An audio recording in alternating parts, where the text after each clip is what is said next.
Hello everyone. As we are doing class 6th science NCERT, so in this series today we are going to start chapter number 5, that is separation of substance.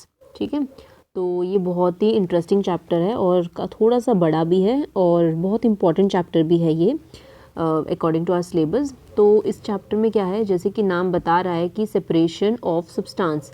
तो यहाँ पे हमारे पास अलग अलग तरह के substance होंगे और हमें देखना है कि हम उनको किन मेथड्स की हेल्प से सेपरेट कर सकते हैं. ओके, अब देखिए, जैसे कि आपके पास जब आपके पास दाल या कोई सब्जी होती है तो आप क्या करते हैं, उसमें से अगर आपको मिर्ची नहीं पसंद तो आप उसमें जो चिल्ली होती है उसको बाहर निकाल देते हैं, सेपरेट प्लेट में रख देते हैं. ठीक है, और ऐसे टमाटो अगर किसी को पसंद नहीं है तो वो निकाल देते हैं. तो ये कर क्या रहे हैं हम इसमें क्या कर रहे हैं कि हम लोग सेपरेशन कर रहे हैं, सेपरेट कर रहे हैं.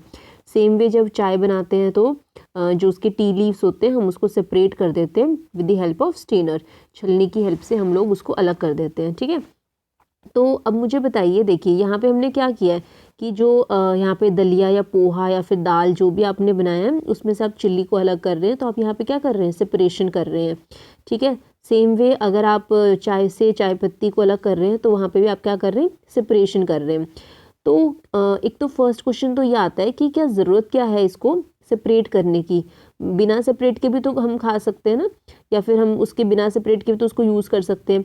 तो देखिए, जब हम बात आती है सेपरेशन पे, तो जब हम किसी भी चीज़ को किसी दूसरे सब्सटेंस से सेपरेट करते हैं, अलग करते हैं, जैसे कि राइस है, राइस में से आप स्टोन को क्या कर रहे हैं, सेपरेट कर रहे हैं. तो देखिए, हम स्टोन को तो नहीं खा सकते ना, तो स्टोन क्या है, एक इम्प्योरिटी है हमारे लिए. ठीक है, एक सॉलिड सब्सटेंस है, इम्प्योरिटी है, जिसको कि हम कंज्यूम नहीं कर सकते, तो हम उसको सेपरेट कर लेते हैं. अच्छा, अगर चाय पत्ती है और उसमें से चाय है और उसमें चाय पत्ती को आपने सेपरेट करना है, तो सेम उसमें भी क्या है आपके पास कि जो चाय पत्ती है वो हमारे लिए हार्मफुल है, तो हम उसको यूज़ नहीं कर सकते.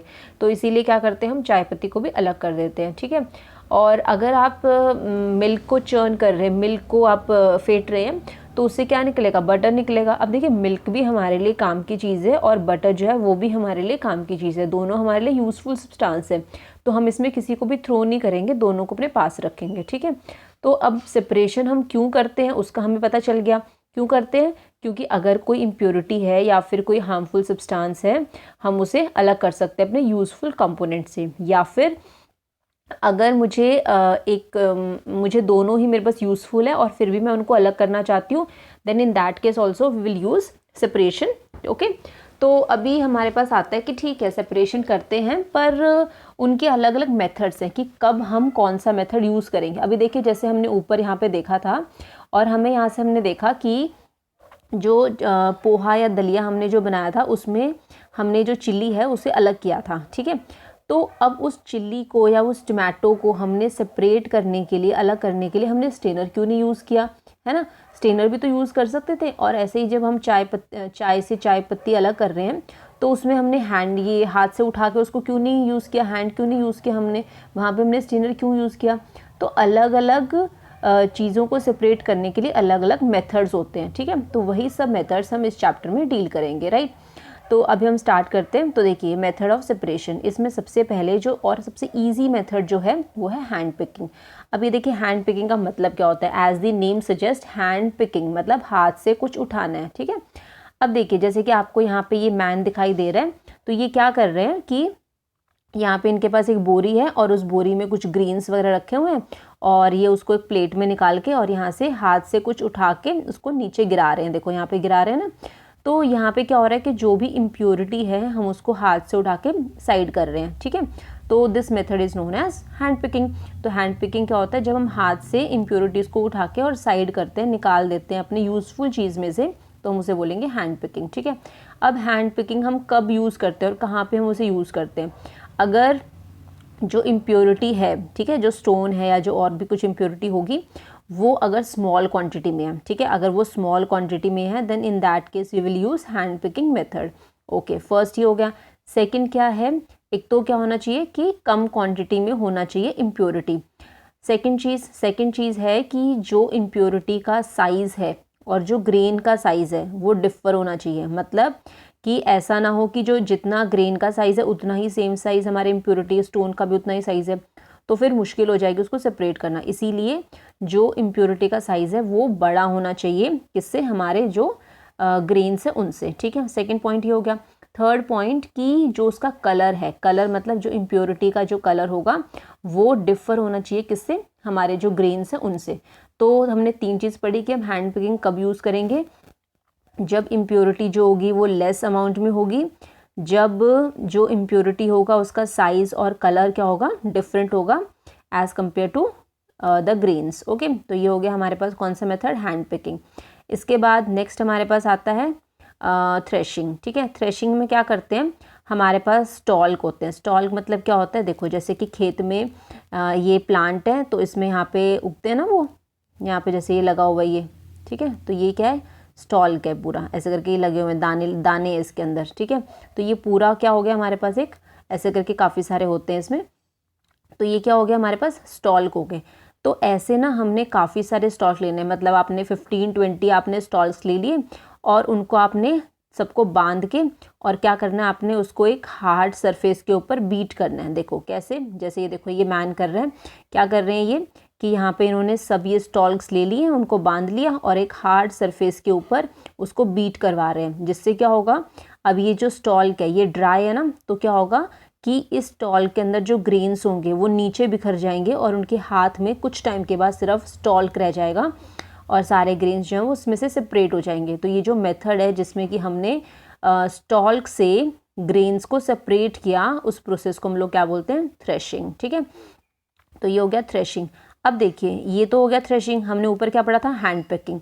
अब देखिए जब हम यहाँ से जब इसको बीट कर रहे हैं और बीट करने के बाद यहाँ पे साइड में ग्रेन्स आ गए, तो जब आप इन ग्रेन्स को कंबाइन करोगे, ठीक है, इन सबको इकट्ठा करोगे तो सिर्फ ग्रेन्स नहीं आएंगे, ग्रेन्स के साथ में कुछ मतलब भूसा भी आ जाएगा, जिसको हम लोग हस्क बोल सकते हैं, ठीक है। हस्क क्या होता है, जो भी ग्रेन की कवरिंग है ना उसे बोलते हैं हस्क। तो हस्क आ जाएगा, सैंड भी आ सकता है ना, या फिर और भी कुछ छोटी मोटी कंकर पत्थर वगैरह आ सकते हैं, ठीक है।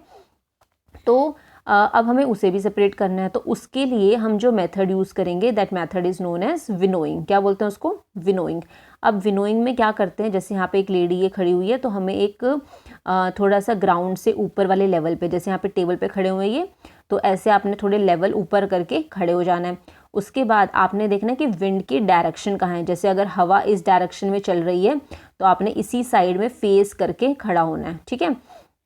ठीक है, 2 चीज़ तो ये होगी कि एक तो हमने थोड़े हायर सरफेस पे जाके खड़े होना है और दूसरा क्या है कि विंड की डायरेक्शन में अपना फेस करके खड़ा होना है। उसके बाद ये देखिए यहाँ पे ये जो सूप है इसमें क्या करना है कि आपने जो भी आपने यहाँ से ग्रेन्स कलेक्ट किए थे ना वो सब इसके अंदर डाल देने और अपने शोल्डर लेवल पे उसको रखना है और हल्का सा उसको टिल्ट कर देना है, ठीक है, हल्का सा उसको टिल्ट कर देना है। जैसे कि अगर ये बिल्कुल स्ट्रेट है तो आप इसको क्या करेंगे, हल्का सा ऐसे करके उसको टिल्ट कर देंगे, ठीक है।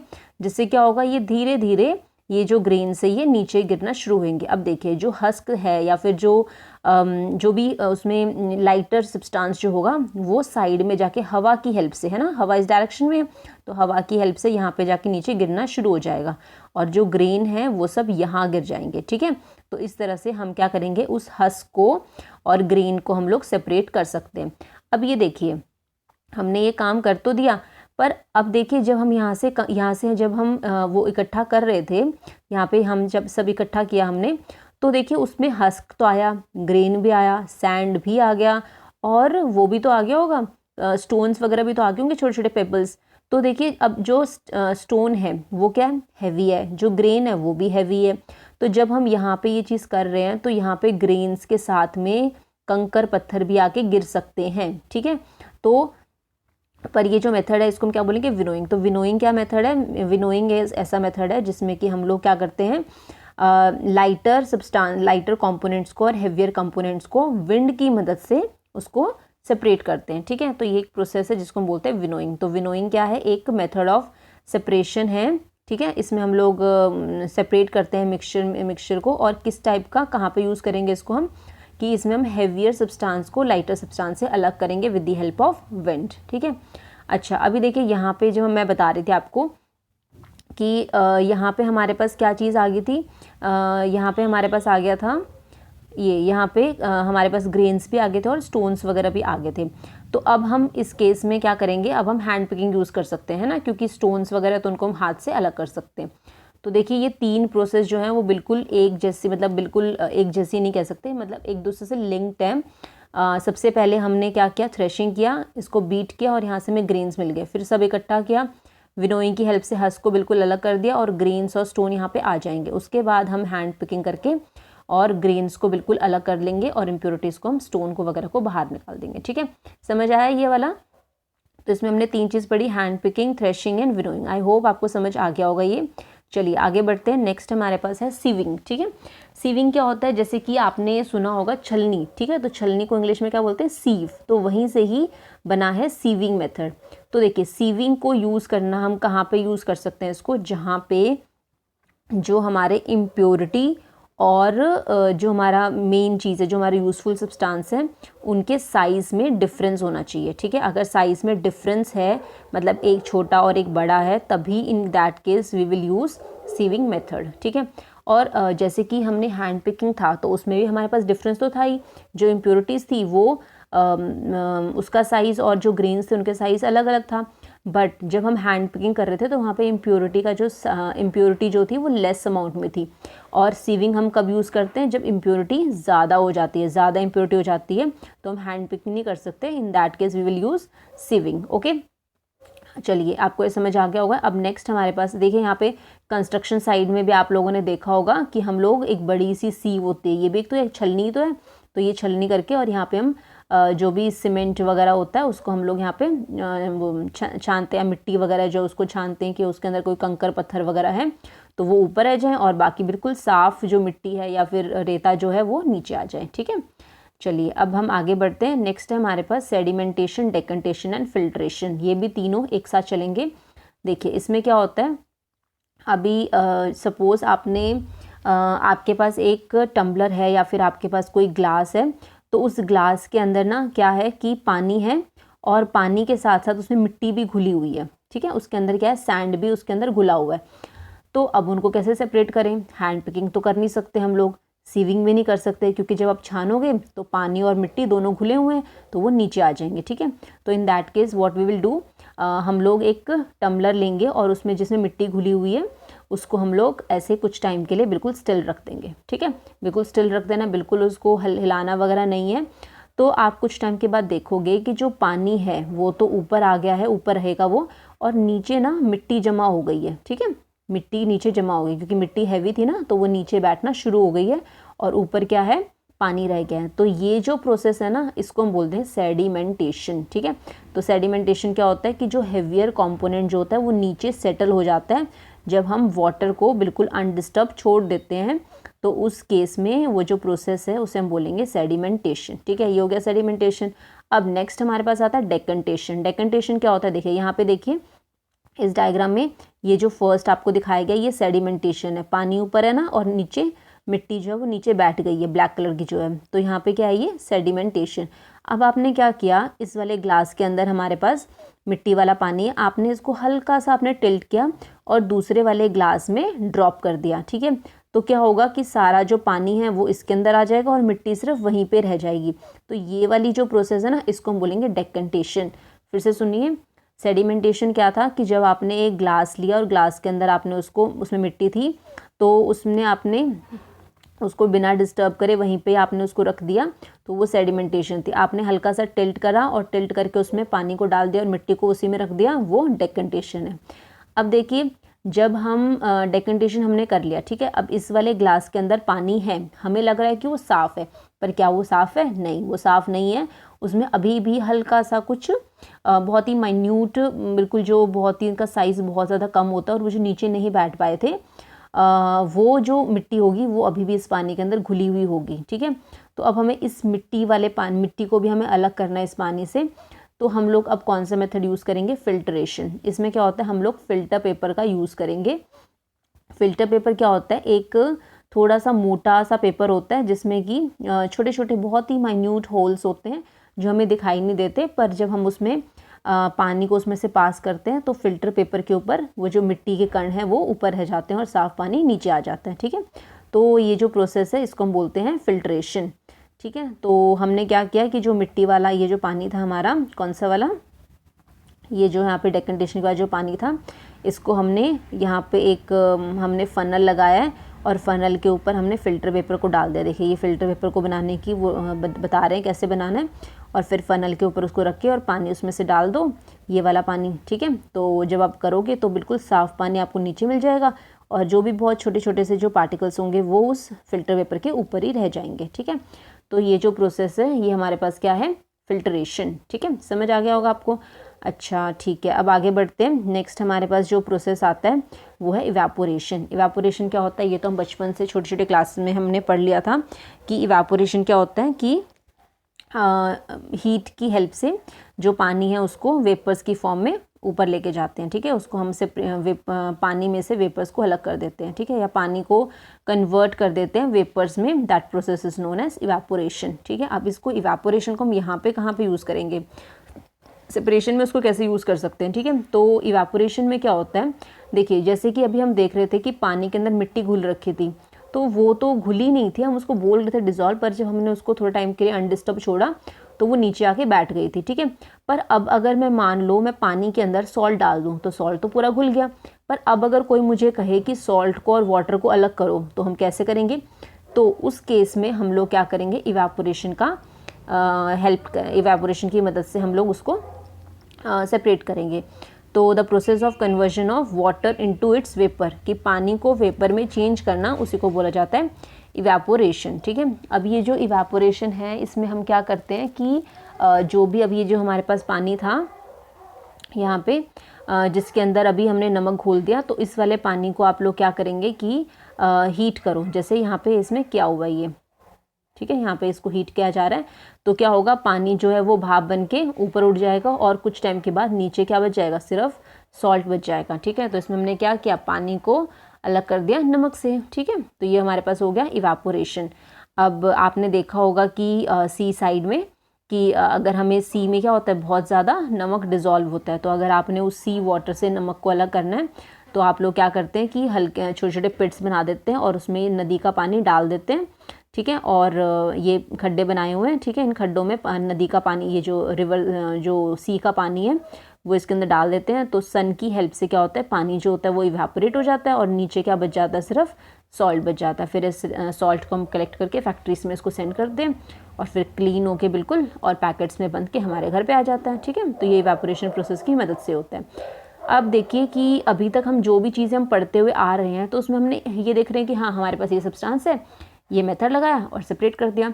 अब क्वेश्चन ये आता है कि क्या हमें किसी भी चीज़ को सेपरेट करना है तो उसके लिए सिर्फ एक ही मेथड यूज़ होता है या एक से ज़्यादा मेथड भी यूज़ हो सकते हैं? तो हाँ जी बिल्कुल, एक से ज़्यादा मेथड भी यूज़ हो सकते हैं।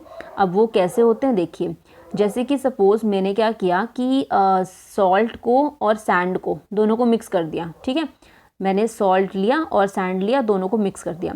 अब देखिए क्या मैं हैंड पिकिंग यूज़ करके सॉल्ट और सैंड को अलग कर सकती हूँ? नहीं कर सकती, क्योंकि दोनों का साइज़ लगभग बिल्कुल सेम है, ठीक है। अब मैं विनोइंग वगैरह भी नहीं कर सकती, मैं सीविंग भी नहीं कर सकती, दोनों ही छन के नीचे आ जाएंगे, है ना। और इवेपोरेशन भी नहीं कर सकते क्योंकि पानी तो है ही नहीं, क्या उड़ेगा वहाँ से। सेडिमेंटेशन भी नहीं कर सकती, ना डेकेंटेशन कर सकती, कुछ भी मुझे लग नहीं रहा कि मैं कुछ कर पाऊँगी, ठीक है।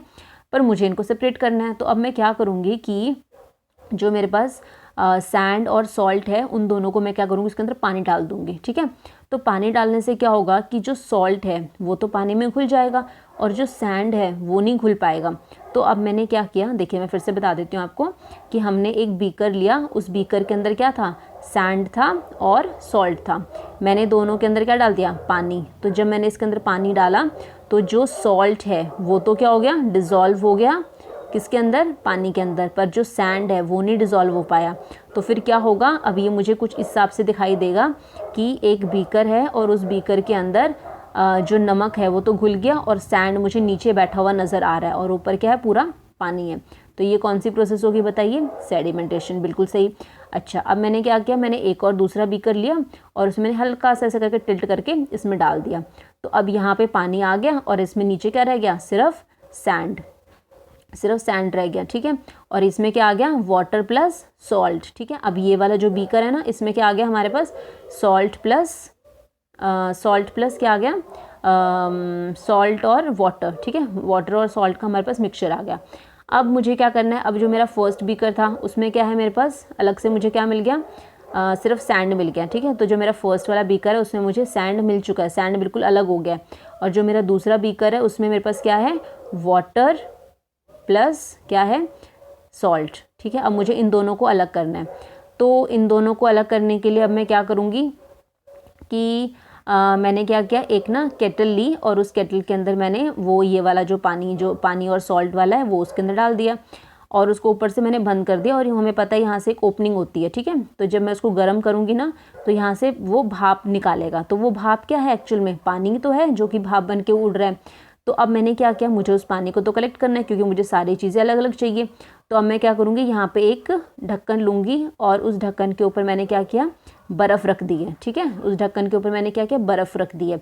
अब क्या होगा, जब भाप यहाँ से निकलेगी, जब भाप यहाँ से निकलेगी तो फिर वो इस बर्फ़ से ठंडी होकर और नीचे गिरना शुरू कर देगी। और यहाँ पे मैंने लगा दिया बीकर।